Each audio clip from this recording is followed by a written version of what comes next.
ओम नमो भगवते वासुदेवाय। स्वागत है आप सभी का बरगदेश्वर महादेव मंदिर उन्नाव के इस दिव्य YouTube चैनल पर। आज हम सुनने जा रहे हैं ब्रह्मपुराण का अद्भुत प्रसंग, भारतवर्ष का वर्णन। अध्याय 15। भगवान ब्रह्मा जी ने बताया है कि कर्म वह है जो जीव को संसार में बांधता है, और ज्ञान वह ज्योति है जो जीव को बंधन से मुक्त करती है। परमात्मा सर्वत्र व्याप्त है, न उनमें कोई परिवर्तन है, न कोई भेद। जो साधक अपने कर्म को निष्काम भाव से करता है और ज्ञान के प्रकाश में लीन रहता है, वही सच्चे अर्थों में अध्यात्म मार्ग का साधक कहलाता है। इस अध्यात्म ज्ञान की प्राप्ति के लिए श्रद्धा, भक्ति, ध्यान और सत्संग, ये 4 मुख्य साधन बताए गए हैं। इनके द्वारा मनुष्य स्वयं में स्थित परमात्मा को अनुभव करता है।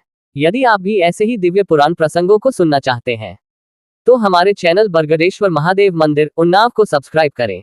हर दिन शाम 5 बजे हमारे चैनल पर आपको ब्रह्मपुराण कथा सुनने को मिलेगी, और धीरे धीरे हम सभी 18 पुराणों की कथाएं आप तक लेकर आएंगे।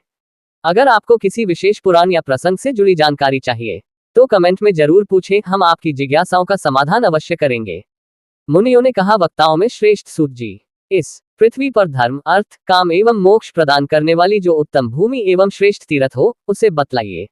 लोमहर्षण जी बोले, ब्राह्मणों, पूर्वकाल में महर्षियों ने मेरे गुरु व्यास जी से यही प्रश्न पूछा था। मैं वही प्रसंग कहता हूँ।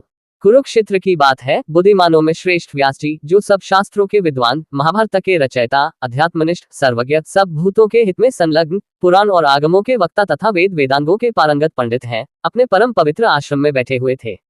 भांति भांति के पुष्प उस आश्रम की शोभा बढ़ा रहे थे। उसी समय उत्तम व्रत का पालन करने वाले अनेक महर्षि उनके दर्शन के लिए आए।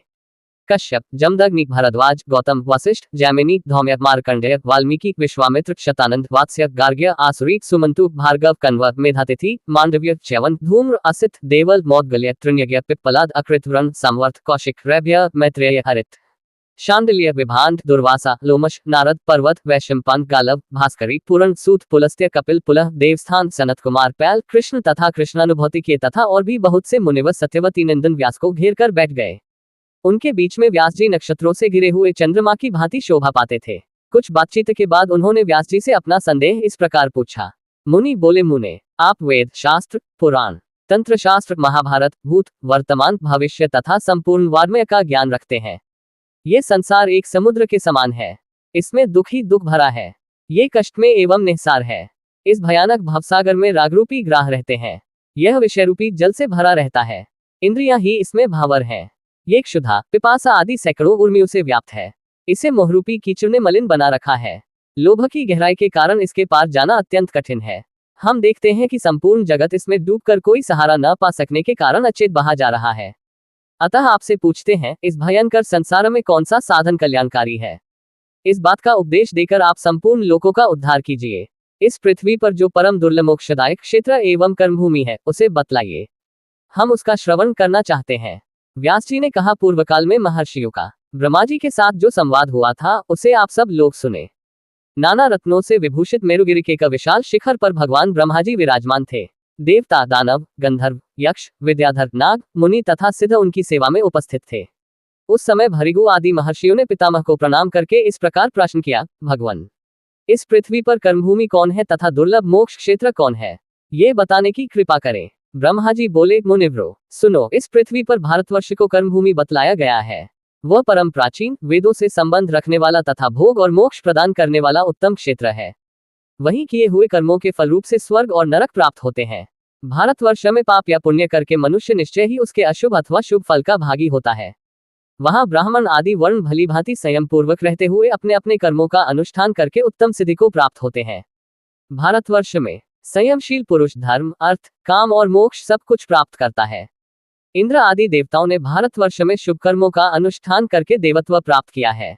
इनके सिवा अन्य जितेंद्रिय पुरुषों ने भी भारतवर्ष में शांत, वीतराग एवं मात्सर्यरहित जीवन बिताते हुए मोक्ष प्राप्त किया है। देवता सदा इस बात की अभिलाषा करते हैं कि हम लोग कब स्वर्ग एवं मोक्ष प्रदान करने वाले भारतवर्ष में जन्म लेकर निरंतर उसका दर्शन करेंगे। इसके पूर्व में किरात और पश्चिम में यवन रहते हैं।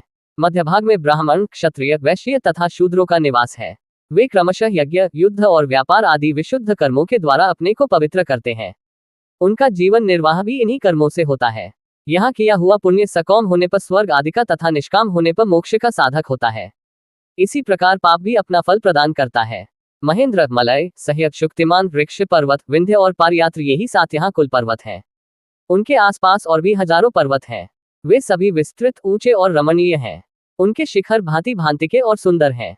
कोलाहल, वैभराज, मंदर, दर्दुराचल, वातंध्य, वैद्युत, मैनाक, सुरस, तुंगप्रस्थ, नागगिरी, गोधन, पांडुराचल, पुष्पगिरी, वैजयंत, रवत, अर्बुद, ऋषिमुख, गोमंत, कृतशैल, कृताचल, श्री पर्वत, चकोर तथा अन्य अनेक पर्वत ऐसे हैं जिनसे मिले हुए मलेच्छ आदि जनपद पृथक पृथक बसे हुए हैं।